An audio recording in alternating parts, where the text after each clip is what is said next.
नमस्कार दोस्तों, जय हिंद, वंदे मातरम। आप सभी का स्वागत है आपके अपने YouTube channel DS study official में। तो दोस्तों, जैसे कि आपको पता है कि अभी हम लोग मध्यकालीन भारत के इतिहास को पढ़ रहे हैं और मध्यकालीन भारत के इतिहास के क्रम में अभी हम लोग सल्तनत काल या दिल्ली सल्तनत को पढ़ रहे हैं। तो मैंने आपको सल्तनत काल जब मैंने स्टार्ट किया था तो मैं आपको बताया था कि सल्तनत काल के अंतर्गत 5 वंशों ने शासन किया था। गुलाम वंश, खिलजी वंश, तुगलक वंश, सैयद वंश और लोधी वंश। तो हमने गुलाम वंश और खिलजी वंश को पूरे डिटेल्स में पढ़ चुके हैं। अगर आप वो वीडियो नहीं देखे हो तो इसी वीडियो के डिस्क्रिप्शन में इन दोनों वीडियो को आपको लिंक मिल जाएगा, जहाँ पे जाके आप उसे ईजिली देख सकते हो। तो गुलाम वंश और खिलजी वंश के बाद भारत में एक नया वंश का उदय होता है, तुगलक वंश। तो आज के इस वीडियो में हम डिटेल्स में तुगलक वंश के बारे में पढ़ेंगे। तो चलिए बिना देरी के वीडियो को स्टार्ट करते हैं और तुगलक वंश को कहानी की तरह पढ़ते हैं। तो चलिए अब हम तुगलक वंश को पढ़ना प्रारंभ करते हैं। तो तुगलक वंश का जो शासनकाल रहा था वह 1320 से 1414 ईस्वी तक। तुगलक वंश का शासनकाल कब से कब तक रहा था? तो 1320 ईस्वी से लेकर 1414 ईस्वी तक। तो सल्तनत काल के अंतर्गत खिलजी वंश की समाप्ति के बाद भारत में एक नया वंश का उदय हुआ, जिसे तुगलक वंश कहते हैं। तो सल्तनत काल या दिल्ली सल्तनत के अंतर्गत खिलजी वंश के समाप्ति के बाद भारत में एक नया वंश का उदय होता है, जिसे तुगलक वंश कहते हैं। अब देखिए, तुगलक वंश का संस्थापक गाजी मलिक या गयासुद्दीन तुगलक था। तो तुगलक वंश का संस्थापक कौन था? तो गाजी मलिक, जिसका दूसरा नाम क्या था? तो गयासुद्दीन तुगलक। तो हम आगे पढ़ेंगे कि ये कैसे गाजी मलिक से गयासुद्दीन तुगलक बना था। ठीक है। इसके बाद देखिए, तुगलक वंश के शासकों ने 1320 ईस्वी से 1414 ईस्वी तक अर्थात 94 वर्ष तक शासन किया। तो तुगलक वंश में कुल जितने भी शासक हुए वह 1320 ईस्वी से लेकर 1414 ईस्वी तक शासन किया, और ये जो शासन का समय है वह टोटल 94 वर्ष तक इन्होंने शासन किया था। अब देखिए, दिल्ली सल्तनत या सल्तनत काल में तुगलक वंश के शासकों ने सबसे अधिक समय तक शासन किया था। तो काफ़ी इम्पोर्टेंट है कि आपसे कई बार ऐसे प्रश्न पूछा जाता है कि दिल्ली सल्तनत या सल्तनत काल में किस वंश ने सबसे अधिक समय तक शासन किया था? तो तुगलक वंश ने। तो तुगलक वंश ने जो है वह दिल्ली सल्तनत या सल्तनत काल में सबसे अधिक समय तक जो है वह शासन किया था। और कितने वर्ष तक किया था? तो 94 वर्ष तक। इसके बाद दिल्ली पर शासन करने वाले तुर्क राजवंशों में अंतिम वंश तुगलक वंश ही था। तो दिल्ली पर शासन करने वाले तुर्क वंशों में जो है अंतिम वंश कौन सा था? तो तुगलक वंश था। ठीक है। अब हम तुगलक वंश के शासक को देख लेते हैं और इनका जो शासन का समय कितना से कितना ईस्वी के बीच रहा था उनको देखते हैं। तो देखिए, इस वंश का जो सबसे प्रथम शासक था गयासुद्दीन तुगलक, जिसका शासनकाल 1320 से लेकर 1325 ईस्वी तक रहा था, और ये तुगलक वंश का संस्थापक भी था। इसके बाद दूसरा शासक बनता है महमूद बिन तुगलक, जिसका शासनकाल 1325 से 1351 ईस्वी तक रहा। इसके बाद तीसरा शासक बनता है इस वंश का फिरोज तुगलक, जिसका शासनकाल 1351 से लेकर 1388 ईस्वी तक रहा। इसके बाद चौथा शासक बनता है इस वंश का गयासुद्दीन तुगलक शाह द्वितीय, जिसका शासनकाल 1388 से लेकर 1389 ईस्वी के बीच में रहा था। इसके बाद इस वंश का अगला शासक बनता है यानी पाँचवा शासक अबू बकर, जिसका शासनकाल 1389 से 1390 ईस्वी के बीच रहा था। इसके बाद इस वंश का छठवां शासक बनता है नासिरुद्दीन महमूद शाह, जिसका शासनकाल जो है वह 1390 से 1394 ईस्वी तक रहा था। इस वंश का जो अगला शासक यानी सातवां शासक बनता है अलाउद्दीन सिकंदर शाह, जिसका शासनकाल जो है वो 1394 ईस्वी तक रहा था, यानी ये कुछ समय तक ही शासक बना रहा। और इस वंश का अंतिम यानी आठवां शासक बनता है नासिरुद्दीन महमूद, जिसका शासनकाल 1394 से 1412 ईस्वी तक रहा था। ठीक है। अब चलिए इन सभी शासकों में जो प्रमुख शासक है जिनसे प्रश्न पूछे जाते हैं उनके बारे में पढ़ना प्रारंभ करते हैं।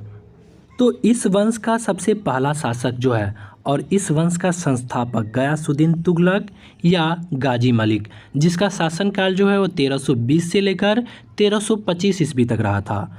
तो सबसे पहले हम गाजी मलिक या गयासुद्दीन तुगलक का प्रारंभिक इतिहास को पढ़ेंगे, इनके प्रारंभिक जीवन के बारे में पढ़ेंगे ताकि आप इस चैप्टर को और इजी वे में समझ सको। तो देखो, गाजी मलिक जन्म से ही भारतीय था। इसकी माता पंजाब की एक जाट महिला थी तथा पिता बलवन का तुर्कदास था। तो गाजी मलिक जो है वह जन्म से ही भारतीय था। इसकी माता जो है वह पंजाब की एक जाट महिला थी, जबकि पिता बलवन का तुर्कदास था।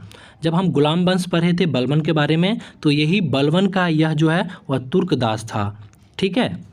इसके बाद देखिए, जलालुद्दीन खिलजी के शासनकाल के समय गाजी मलिक जलालुद्दीन खिलजी के अंगरक्षक के रूप में भर्ती या नियुक्ति हुआ।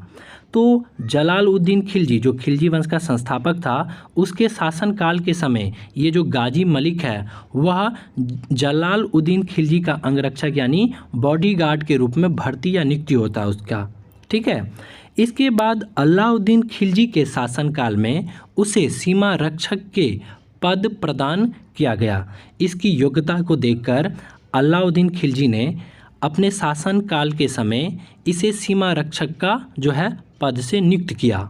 ठीक है। किसको किया था? तो गाजी मलिक या गयासुद्दीन तुगलक को। ठीक है। इसके बाद कुतुबुद्दीन मुबारक खिलजी के शासनकाल में उसे दीपालपुर का सूबेदार नियुक्त किया गया। तो कुतुबुद्दीन मुबारक खिलजी के शासनकाल में उसे दीपालपुर का सूबेदार जो है वह नियुक्त किया गया, यानी गाजी मलिक या गयासुद्दीन तुगलक को जो है वह दीपालपुर का सूबेदार नियुक्त कर दिया जाता है। और क्यों किया जाता है? तो इसकी सैनिक योग्यता और समर्पण के कारण ही इसे सूबेदार बनाया गया। ठीक है। इसके बाद 1320 ईस्वी में गाजी मलिक ने नासिर उद्दीन खुसरो शाह की हत्या करके दिल्ली की गद्दी या सिंहासन पर बैठा। तो 1320 ईस्वी को गाजी मलिक ने या गयासुद्दीन तुगलक ने नासिर उद्दीन खुसरो शाह, जो कि खिलजी वंश का अंतिम शासक था, इसकी हत्या करके दिल्ली की गद्दी या सिंहासन पर बैठता है। इसके बाद सिंहासन पर अधिकार करने के पश्चात उसने गयासुद्दीन तुगलक की पदवी धारण की। तो जब यह दिल्ली का शासक बन जाता है यानी सिंहासन पर अधिकार कर लेता है, उसके बाद यह अपना नाम परिवर्तन करके गयासुद्दीन तुगलक रख लेता है। इससे पहले इसका नाम क्या था? तो गाजी मलिक। और शासक बनने के बाद यह अपना नाम परिवर्तन कर लेता है और क्या नाम रखता है? तो गयासुद्दीन तुगलक। इसके बाद गयासुद्दीन तुगलक ने तुगलक वंश की स्थापना की। तो काफ़ी इम्पोर्टेंट पॉइंट है कि तुगलक वंश की स्थापना किसने की थी? तो गयासुद्दीन तुगलक ने। ठीक है। इसके बाद गयासुद्दीन तुगलक का प्रारंभिक नाम गाजी मलिक या गाजी तुगलक था। तो ये भी आपको पता होना चाहिए कि गयासुद्दीन तुगलक का प्रारंभिक नाम क्या है? तो गाजी मलिक या गाजी तुगलक। इसके बाद यह एक उपाधि धारण करता है जो कि काफ़ी इम्पोर्टेंट है, इसे आपको याद रखना है। तो देखिए, गयासुद्दीन तुगलक दिल्ली का प्रथम शासक था जिसने गाजी की उपाधि धारण की थी। तो गयासुद्दीन तुगलक दिल्ली का प्रथम ऐसा शासक था जिसने गाजी की उपाधि धारण की थी। ठीक है। अब हम गयासुद्दीन तुगलक के द्वारा किया गया प्रमुख कार्यों को देख लेते हैं। यहाँ से प्रश्न पूछे जाते हैं। ठीक है। तो देखिए, गयासुद्दीन तुगलक कुरान के आधार पर कानूनों को चलाया। तो गयासुद्दीन तुगलक ने कुरान के आधार पर जो है वह कानूनों को चलाया था अपने शासनकाल में। इसके बाद इसने अमीरों को संतुष्ट करने का प्रयास किया। यह एक ऐसा शासक था जिसने अमीरों को संतुष्ट करने का प्रयास किया और गयासुद्दीन तुगलक ने अलाउद्दीन खिलजी के समय में लिए गए अमीरों की भूमि को पुनः लौटा दिया। हमने पिछले वीडियो में पढ़ा था ना कि अलाउद्दीन खिलजी अपने शासनकाल में अमीरों की भूमि जो है उनसे छीन लिया था। तो गयासुद्दीन तुगलक ने अमीरों को संतुष्ट करने का प्रयास किया और उनके द्वारा जो भूमि लिया गया था उसे वापस लौटा दिया। इसके बाद इसने सिंचाई के लिए कुएं एवं नहरों का निर्माण करवाया। काफ़ी महत्वपूर्ण पॉइंट है ये कि आपसे कई बार प्रश्न पूछे जाएगा कि किसके शासनकाल में कुएं एवं नहरों का निर्माण करवाया गया, तो गयासुद्दीन तुगलक के शासनकाल में। संभवतः नहरों का निर्माण करने वाला गयासुद्दीन तुगलक प्रथम शासक था। ठीक है, तो इसने सिंचाई के लिए कुएं एवं नहरों का निर्माण करवाया और यह माना जाता है कि नहरों का निर्माण करवाने वाला गयासुद्दीन तुगलक पहला शासक था। ठीक है, इसके बाद इसने डाक व्यवस्था को श्रेष्ठ और तीव्रगामी बनाया। तो गयासुद्दीन तुगलक ने डाक व्यवस्था को जो है वह श्रेष्ठ बनाता है और इसे तीव्रगामी बनाता है। इसके बाद गयासुद्दीन तुगलक ने लगान या कर को कम करके उपज का 1/10 या 1/12 हिस्सा ही लेने का आदेश दिया। तो इससे पहले हमने देखा था अलाउद्दीन खिलजी के समय में 1/2 भाग लिया जाता था लगान, लेकिन यह शासक बनने के बाद जो है वह लगान कम कर देता है और उपज का 1/10 से 1/12 हिस्सा ही लेने का आदेश देता है। इसके बाद गयासुद्दीन तुगलक ने अलाउद्दीन खिलजी के द्वारा चलाई गई प्रथा सैनिकों की हुलिया लिखने एवं घोड़े दागने की प्रथा को सुचारू रूप से लागू रखा। तो गयासुद्दीन तुगलक ने जो अलाउद्दीन खिलजी के द्वारा चलाई गई एक प्रथा था सैनिकों की हुलिया बनाना एवं घोड़े को दागना, यह प्रथा को सुचारू रूप से चालू रखा था। ठीक है, इसके बाद देखिए गयासुद्दीन तुगलक ने दिल्ली के समीप स्थित पहाड़ियों पर तुगलकाबाद नाम का एक नगर जो है स्थापित किया। तो गयासुद्दीन तुगलक ने दिल्ली के समीप, जैसे आप इमेज में देख सकते हो, यह अभी भी है, आप अभी भी जा कर के देख सकते हो, खंडित रूप में अभी भी है। तो गयासुद्दीन तुगलक ने दिल्ली के समीप स्थित पहाड़ियों पर तुगलकाबाद नामक एक नगर की स्थापना की थी। ठीक है, रोमन शैली में निर्मित तुगलकाबाद नगर में एक दुर्ग का निर्माण भी हुआ था। तो रोमन शैली में निर्मित तुगलकाबाद नगर के अंदर जो है एक दुर्ग का भी निर्माण हुआ था। इसके बाद हम गयासुद्दीन तुगलक का जो है वह सैन्य अभियान को देख लेते हैं।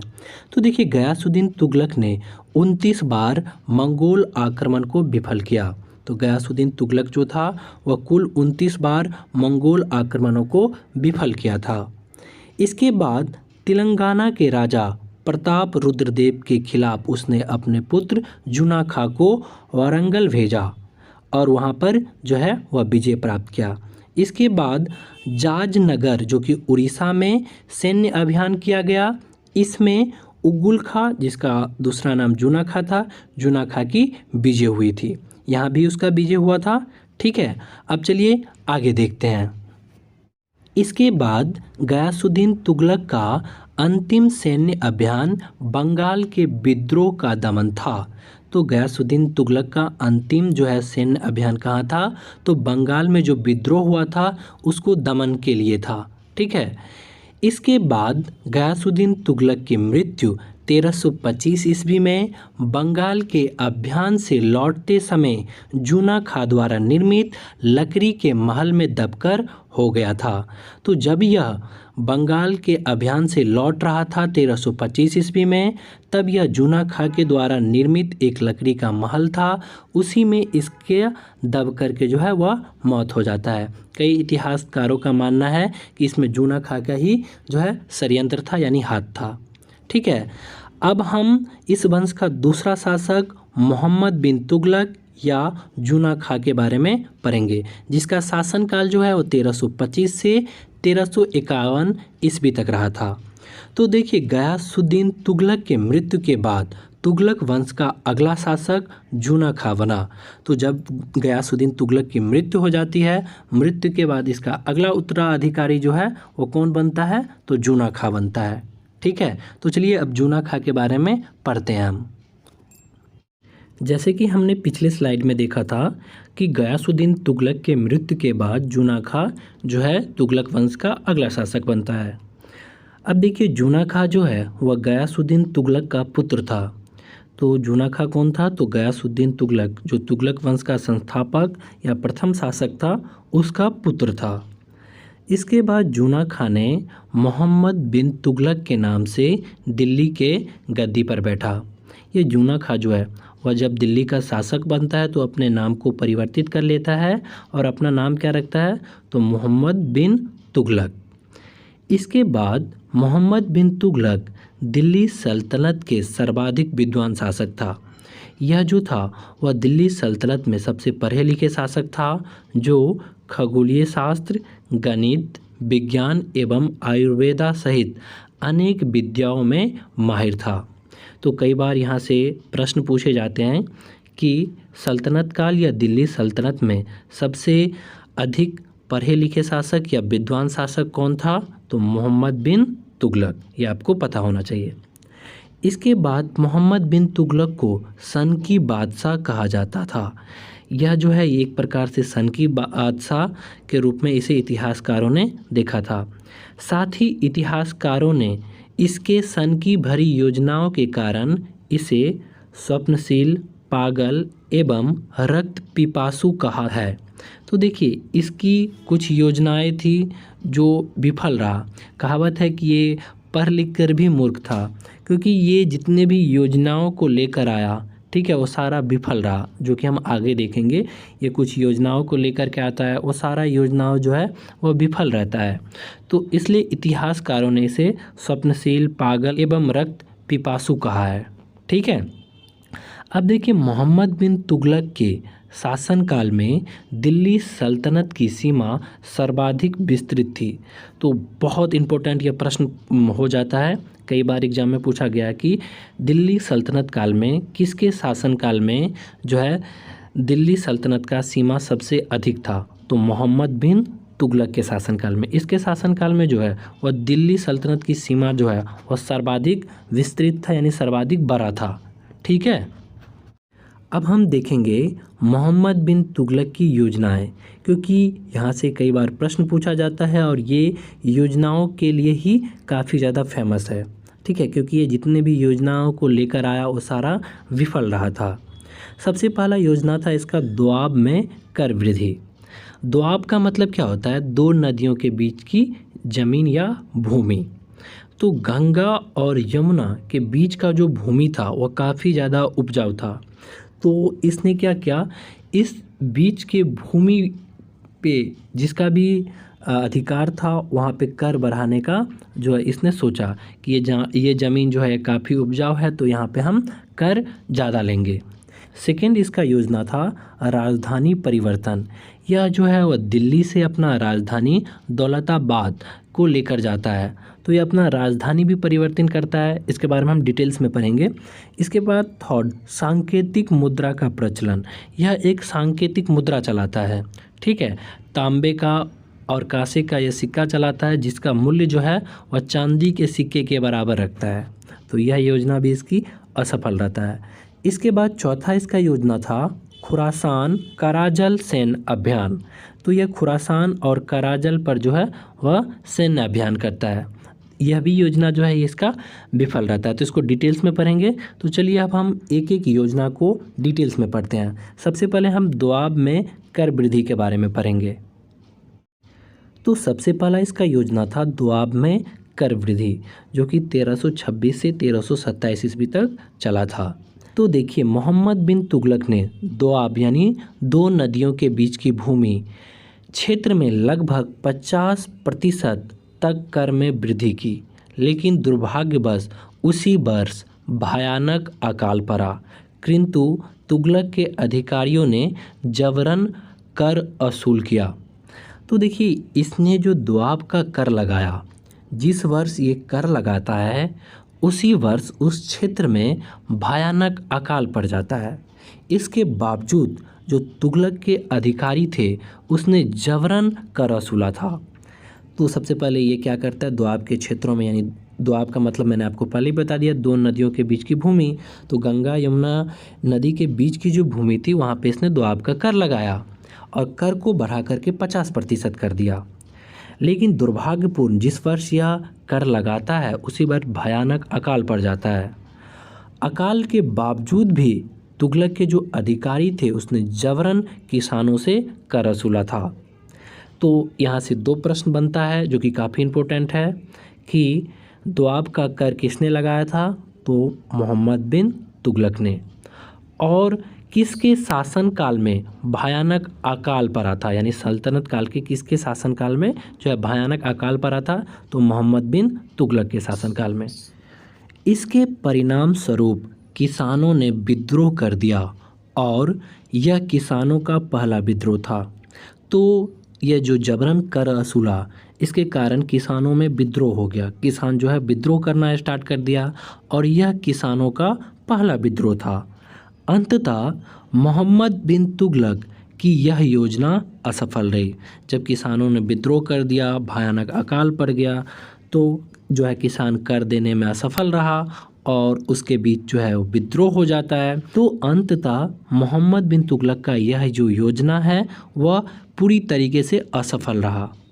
किसानों के विद्रोह के कारण इसने किसानों के लिए दीवान ए अमीर कोही नामक एक विभाग बनाया। काफ़ी इम्पोर्टेंट है। किसानों के विद्रोह के कारण इसने एक जो है विभाग बनाता है किसानों के लिए, दीवान ए अमीर कोही। ठीक है, ये भी आपको याद रखना है। इसके बाद इसका दूसरा योजना था राजधानी परिवर्तन। यह जो है वह राजधानी को दिल्ली से जो है वह दौलताबाद यानी देवगिरी में लेके जाता है। ठीक है, तो देखिए मोहम्मद बिन तुगलक ने दिल्ली से राजधानी को देवगिरी, जो कि वर्तमान में दौलताबाद जो कि महाराष्ट्र में स्थित है, वहाँ पर स्थानांतरित कर दिया।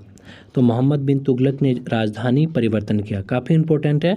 राजधानी कहाँ से कहाँ लेकर गया, तो दिल्ली से देवगिरी जो कि वर्तमान में दौलताबाद महाराष्ट्र में स्थित है, वहाँ पे लेकर यह जो है लेके जाता है। जैसे आप मैप में देख सकते हो कि दिल्ली से यह कहाँ लेके जाता है, तो दौलताबाद जो कि महाराष्ट्र में स्थित है। इसके बाद दिल्ली से देवगिरी को राजधानी बनाने का भिन्न कारण था। अब देखो यह जो है वह दिल्ली से देवगिरी राजधानी क्यों लेके गया, इसका कुछ कारण है। पहला कारण है कि देवगिरी उसके साम्राज्य के मध्य में स्थित था। अगर आप देखोगे तो देवगिरी जो है वह साम्राज्य के मध्य में स्थित था और जो अरबों वगैरह का आक्रमण होता है इनसे रक्षा के लिए वह एक बेस्ट जगह था। इसके बाद सेकेंड था कि दक्षिण भारत पर नियंत्रण बनाए रखना। अगर यह यहाँ पे शासन करता तो पूरी दक्षिण भारत को भी यह नियंत्रण कर लेता। ठीक है, इसका यह मुख्य उद्देश्य था। इसके बाद मंगोल आक्रमणों से सुरक्षित रहना आदि। तो ये कुछ इसका जो है प्रमुख कारण था कि पहला था कि देवगिरी साम्राज्य को मध्य में, या अपना साम्राज्य देवगिरी जो है वो भारत के मध्य में यानी बीच में पड़ता था, तो ये सोचा कि हम अपना मध्य में रहकर ही पूरा देश पर शासन करेंगे। सेकेंड इसका कारण था कि दक्षिण भारत पर यह पूरा तरीके से नियंत्रण करना चाहता था।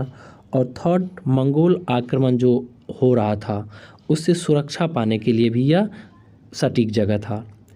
इसके बाद सुल्तान ने देवगिरी का नाम बदलकर दौलताबाद रखा।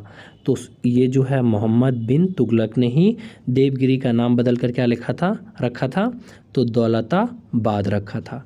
ठीक है, मगर उसकी यह योजना पूर्णतः असफल रही और पुनः 1335 ईस्वी में दिल्ली को राजधानी बनाया। यह जो दिल्ली से देवगिरी को राजधानी बनाया, परंतु यह योजना इसकी पूरी तरीके से असफल रहा। वहाँ पे इसकी जो सैनिक वगैरह था उसको अच्छा नहीं लगता था, बहुत सारे लोगों की जान चली गई। तो यह इसकी योजना जो है वो पूरी तरीके से क्या रहा था, असफल रहा। और यह पुनः जो है वो 1335 ईस्वी में दिल्ली को राजधानी बनाया। ठीक है, तो इसकी इस योजना के कारण जनधन की बहुत हानि हुई। यह जो राजधानी परिवर्तन का योजना था इसके कारण इसकी बहुत ज़्यादा हानि हुई, क्योंकि बहुत सारे लोग मर गए। ठीक है, बहुत यहाँ से वहाँ राजधानी में बनाने में बहुत सारा इसका खर्चा हुआ था, वो सारा जो है वो इसकी हानि हुई। इसके बाद तीसरा इसका योजना था सांकेतिक मुद्रा की योजना।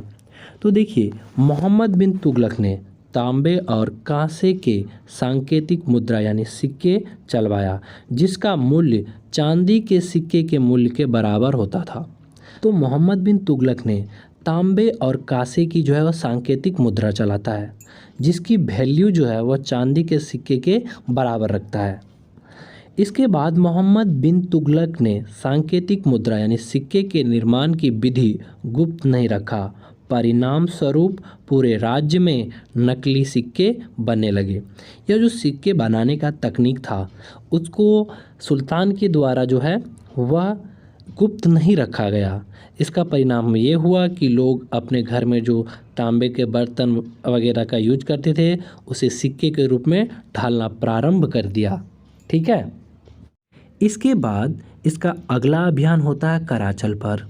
ठीक है, खुरासान पर यह संधि कर लेता है। इसके बाद अगला अभियान जो था इसका कराचल पर था।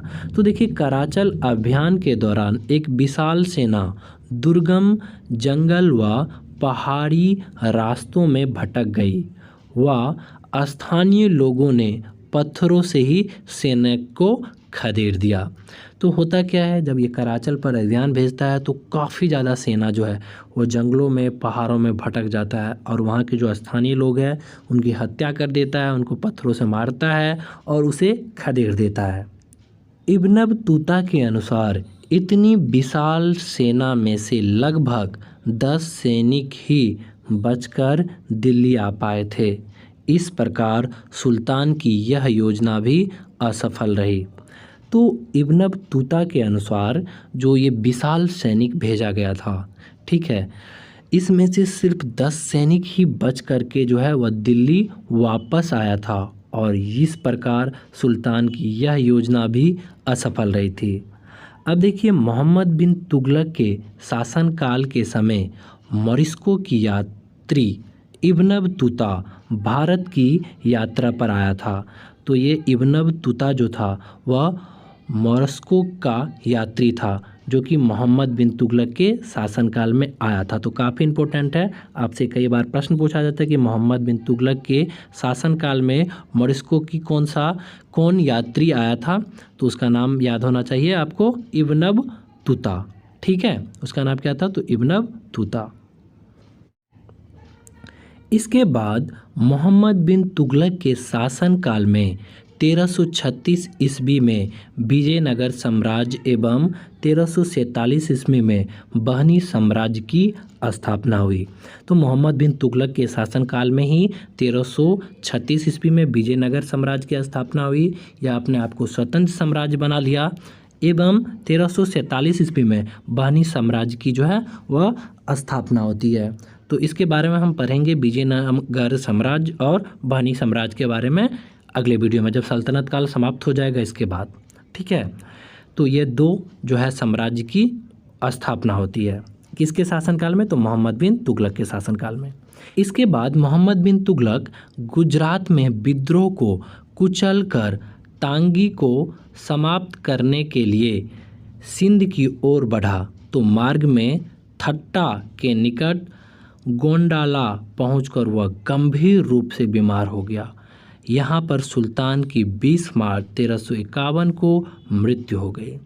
तो मोहम्मद बिन तुगलक जब गुजरात का विद्रोह को ख़त्म करके आगे बढ़ रहा था सिंध की ओर, तो मार्ग में थट्टा के निकट गोंडाला पहुंचकर वह गंभीर रूप से, क्योंकि वह थोड़ा जख्मी भी था, तो गंभीर रूप से जो बीमार हो जाता है और वहीं पे 20 मार्च 1351 ईस्वी को उसकी मृत्यु हो जाती है।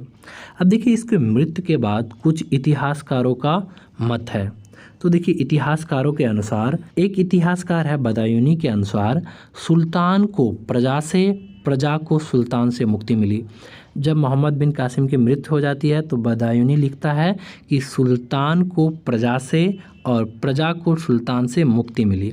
काफ़ी इम्पोर्टेंट है, पूछा जाता है कि सुल्तान को प्रजा से, अब प्रजा को सुल्तान से मुक्ति मिली, किस इतिहासकार का कथन है या किस इतिहासकार ने कहा था, तो बदायूनी, आपको याद होना चाहिए। इसके बाद इसामी के अनुसार मोहम्मद बिन तुगलक इस्लाम धर्म का विरोधी था। तो इसामी के अनुसार क्या है कि मोहम्मद बिन तुगलक जो था वह इस्लाम धर्म का विरोधी था। और डॉक्टर ईश्वरी प्रसाद के अनुसार, जो कि भारतीय इतिहासकार हैं, इनके अनुसार सर्वाधिक योग्य शासक था। मोहम्मद बिन कासिम जो था, इनके अनुसार सर्वाधिक योग्य यानी पढ़े लिखे शासक था। ठीक है, तो इस वीडियो में इतना ही। इस वीडियो में हमने मोहम्मद बिन तुगलक और गयासुद्दीन तुगलक के बारे में पढ़ा। इसके बाद इस वंश का जो कुछ और महत्वपूर्ण शासक है, जैसे फिरोज शाह, तुगलक, इस सब के बारे में हम इसके पार्ट 2 में पढ़ेंगे। तो ये वीडियो आपको कैसा लगा आप कमेंट करके ज़रूर बताइए, और अगर आपको ये वीडियो पसंद आता हो तो वीडियो को एक लाइक और चैनल को सब्सक्राइब ज़रूर कर ले। मिलते हैं नेक्स्ट वीडियो में, तब तक के लिए जय हिंद, जय भारत।